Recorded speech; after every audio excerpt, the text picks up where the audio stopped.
Hello, welcome again. Again, I am bringing you the shortest video. If you haven't seen any shortest video of mine, please see it till the end, because this is the almost entire chapter done in single page or in very few minutes. This is the structure of an antibody molecule. This is also known as immunoglobulin.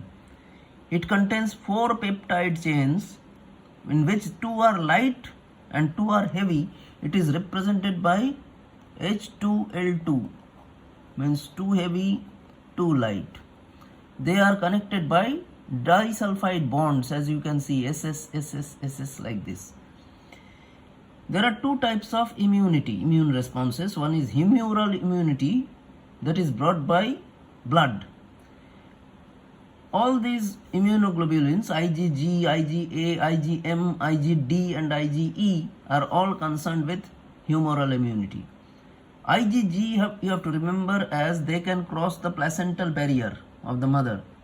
IgA is present in the colostrum, means first milk.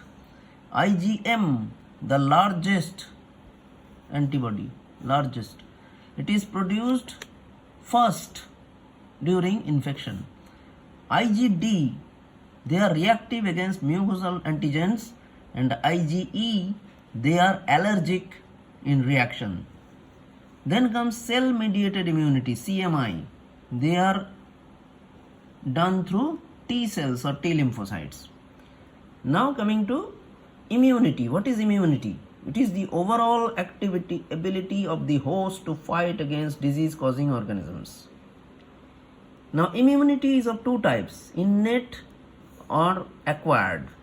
Innate is non-specific immunity, occurs since birth, and acquired is pathogenic specific.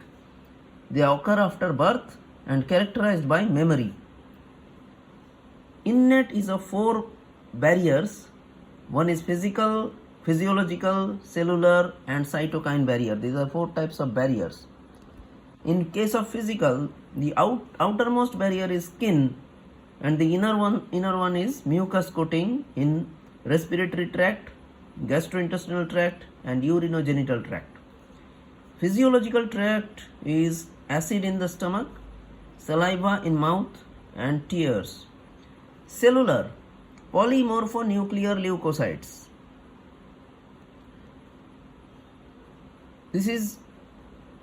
All of them are phagocytes. Monocyte is a phagocyte, natural killer cell is a phagocyte, macrophages are phagocytes. Last comes cytokine barrier. It contains interferons, which are non-infected cells which protect the body from viral infections. Then we come to acquired immunity. Acquired immunity are generally 2 types, primary and secondary. The primary encounters pathogen for the first time. It has a low intensity. The secondary, for the subsequent encounter with the pathogens, they are highly intensified. According to their mode of action, they are of 2 types. One is active, which is very slow in action. Another is passive, which is faster, comparatively faster.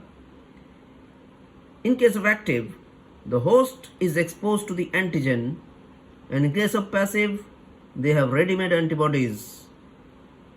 In active, there are natural and artificial. In passive, also natural and artificial.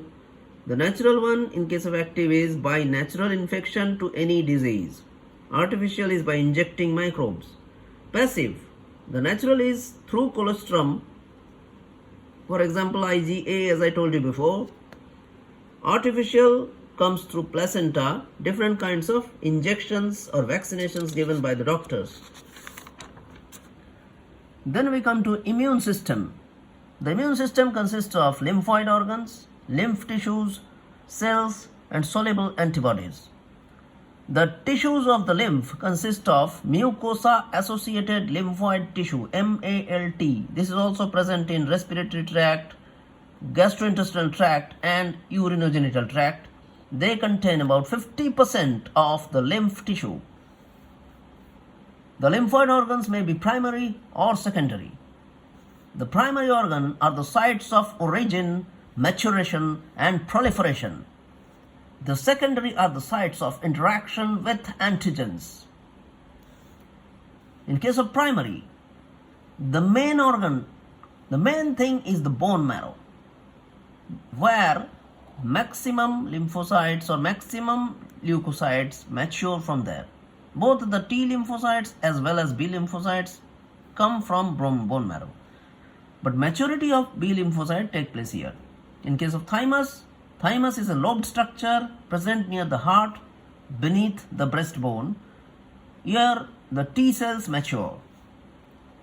In case of secondary, there are tonsils, spleen, Peyer's patches in the intestine, and lymph nodes, and also appendix.